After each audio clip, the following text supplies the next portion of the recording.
Dad, dito na tayo. Magantay tayo ng dadaan.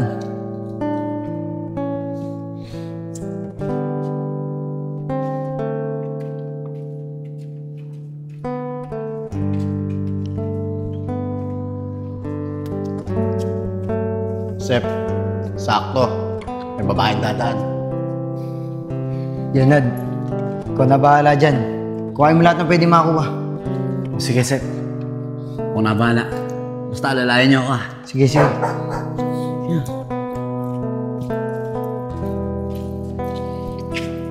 Ate, hold up to. Huwag kang gagawa ng ingay kung ayaw mong masaktan. Ibigay mo sa amin yung gamit mo. Parang awa niyo na po. Huwag niyo po ako sasaktan. Hindi ka namin sasaktan, basta ibigay mo yung gamit mo.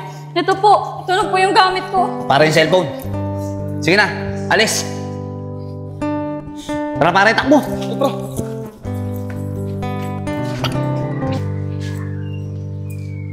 O, Sep. Nandito ka lang pala. Kanina pa kita hinahanap eh. Tagal mo nga, kanina pa ako dito eh. May pera ka ba dyan? Wala nga, Sep eh. Tara, discard tayo. Sige, pero mas maganda kung sasama natin si Enad. Sige, tara. Tara, punta natin. Tara. Ayun, bukas yung gate. Enad! Enad! Dali lang. Oh, pre. Kayo pala. Pupunta pa naman sana ako sa inyo. Ano, magsusugal na ba tayo? Wala nga kaming pera eh. Kaya kami nagpunta dito para dumiskarte tayo. Ano, sasama ka ba? Teka, ngayon na ba? Oo! O sige, sama ko, tara. O, tara!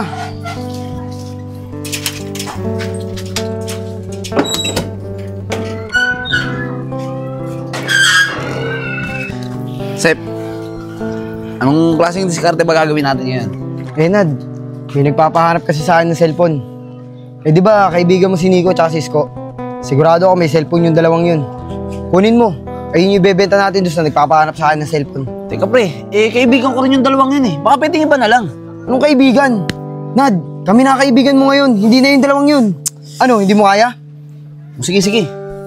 Susubukan ko. Pero samahan niyo ako ah. Para sa oras na paghinalaan nila ako, may abot ko agad sa inyo yung cellphone. Sige Nad, kami bahala. Lalaya ka namin. Sige, sige. Tara. Tara. Isko dito. Isko, Nico.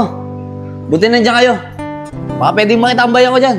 Oh, himalaan na. Ngayon ka lang nagpakita sa amin ah. Sige na, tara. Pasok ka. Sige pre, wait lang. Papasok ako.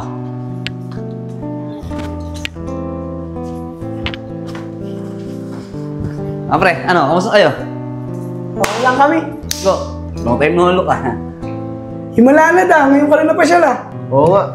Tagal mo din nagpakita sa amin. Akala nga namin ni Nico galit ka sa amin eh. Grabe ka naman, Isko. Bakit naman umagalit sa inyo? Tsaka siya nga pala. Kaya pala ako nagpunta rito para sabihin sa inyo na napag-isip-isip ko na tama pala yung mga sinabi nyo. Buti na lang talaga, meron mga kaibigan na katulad nyo. Handa akong damayan sa mga problema pinagdadaanan ko. Maraming salamat sa inyo ah. Wala yun, Nad. Kaibigan ka namin eh. Tsaka handa ka namin damayan sa lahat ng problema mo. Teka lang Nico, tama na yan. Total, nandito naman si Enad. Libre natin siya merienda. Oo nga, Isko. Tama ka. Uli mo yung susi. Libre tayo. Sige, Nad, may iwan ka muna dyan ah. O sige, Nico. Tara. tara.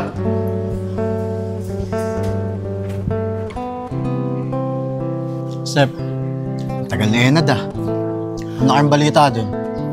Magantay lang tayo dito, Kevin. Magtiwala tayo kay Enad. Sigurado ako, may dala yung paglabas. Bagay, tama ka nga dyan, Sep.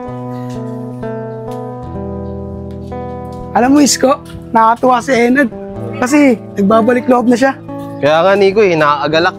Tara, Isko, bilisan na natin para makapagmerienda na tayo nila Enad. Oo nga, tara, para makabalik agad tayo.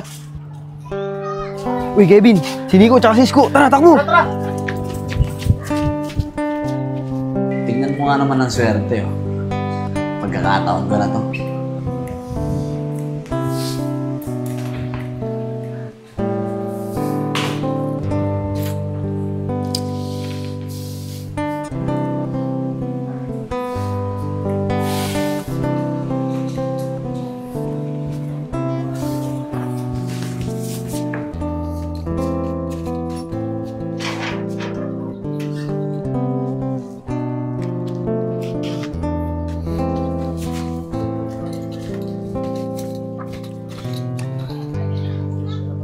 Asan na kaya yung dalawang yun?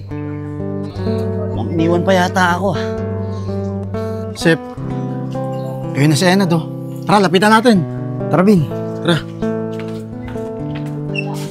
Ano, Nad? Ano balita? May nakuha ka ba? Oo, pre. Eto. Kayo na bahala dyan, ha. Kailangan ko bumalik sa loob, eh. Mahirap na, baka pag hinalaan ako.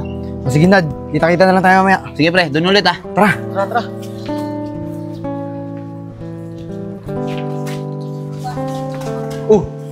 Si Enad.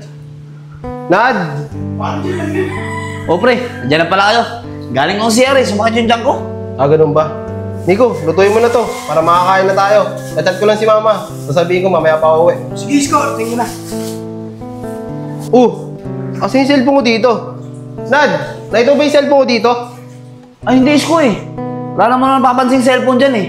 Nad, dito ko lang iniwan yun eh. Isko, baka naman naiwan natin sa tindahan. Hindi, Nico. Tanda-tanda ako. Dito ko lang nilapag yung cellphone ko. Tol, wala talaga ako nakitang cellphone dyan, eh. Isko, huwag mo naman pagbintangan si Enad. Nad, pasensya na kay Isko ha. Ganto na lang, Tol. Para maniwala ka na wala talaga sa akin yung cellphone mo. Kung gusto nyo, kapkapan nyo ako. Ay Nad, huwag na. Nakakaya naman sa'yo. Hindi, Tol. Sige lang. Kapkapan nyo ako. Tsaka para malaman din Isko na wala talaga sa akin yung cellphone niya. Di na, Tol. May tiwala naman kami sa'yo eh. Yun naman pala, eh. O paano? Uwi na lang muna ako. May na nga lang ako pumunta dito. Mukhang magkakaproblema pa yata. Paano? Diyan na kayo, ha? Isko. Sige, Nad. Pasensya ka na ha. Sige lang. Isko, ikaw naman kasi. Baka talaga naiwan mo sa tindahan. Nakakaya tuloy kay Enad. Oo nga, Nico. Tama ka. Baka sakaling nasa tindahan. Tara, balikan natin. Tara. Tara. Sep, napatalo natin ng nagbentahan ng cellphone. Yari tayo kay Enad nito. Naku, huwag ka matakot doon, Kevin. Akong bahala doon. Uy, Sip. Kanina ko pa kayo nahanap, ha. Andito lang pala kayo. Asan yung pinagbenta ng cellphone? Yung parte ko. Anong parte pinagsasabi mo? Wala na. Pinagatian na namin ni Kevin. Halo na nga sa sugal, eh. Di ba, Bin? Teka, pre. Ako naghihirap nun, ha. Ba't di nyo ako pinartehan? Naghirap? Nad, mas mahirap yung ginawa namin. Kami ang nagbenta nun, eh. Anong gusto mo? Sumbong ka namin kay Nico tsaka kay Isko na kinuha mo yung cellphone nila? Ano? Grabe naman kayo. Kala ko pa naman kaibigan ko kayo. Nad, walang kaibigan pagdating sa pera. Di ba, Bin? Joseph! Tara na nga. Tara!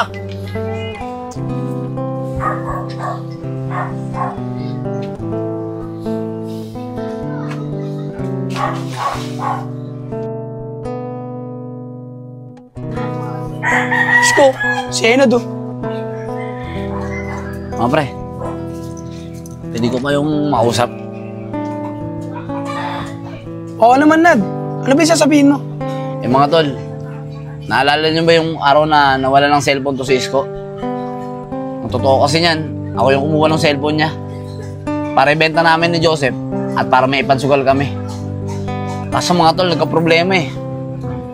Hindi nila ako binigyan ng parte doon sa napagbenta ng cellphone. Nad, ano mo naman nagawa sa amin to? Lalong-lalo na kay Isko. Tinuring ka pa naman namin kaibigan. Tapos ulokohin mo lang kami. Tol, pasensya na talaga kayo. Sising-sisi na ako sa lahat ng mga nagawa ko. Sa totoo lang, hindi ko na talaga alam kung sino kakampi ko eh. At kung kanino ako lalapit. Nad, kalimutan mo na yung sa cellphone ko. Ito naman ang sabi ko sa'yo. Magbalik loob ka sa Panginoon. Dahil siya lang malalapitan mo at makakatulong sa'yo. Hindi ko alam mga tol eh.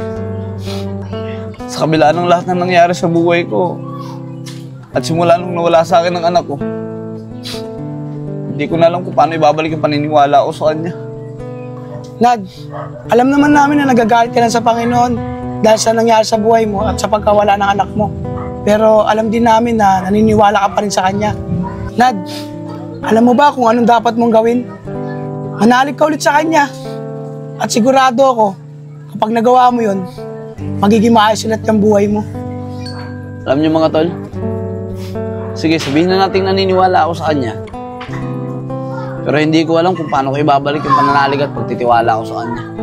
Sige, Nad. Kung yan ang desisyon mo, ikaw ang bahala. Pero Nad, lagi mong tatandaan, kung ano man yung mga nagawa mo kasalanan, lagi pa rin nandiyan ang Panginoon para tanggapin ka.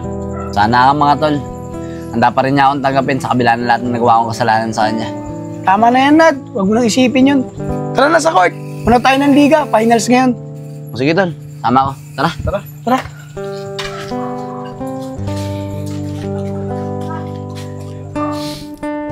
Isko, anong oras na? Aabot pa kaya tayo kahit sa fourth quarter? Oo, Nad. Abot pa tayo dun.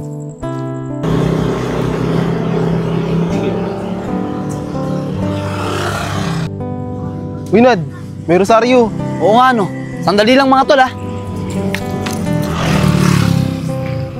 Uy, Nad. Munti ka na ng motor ah. Buti na lang umalis ka.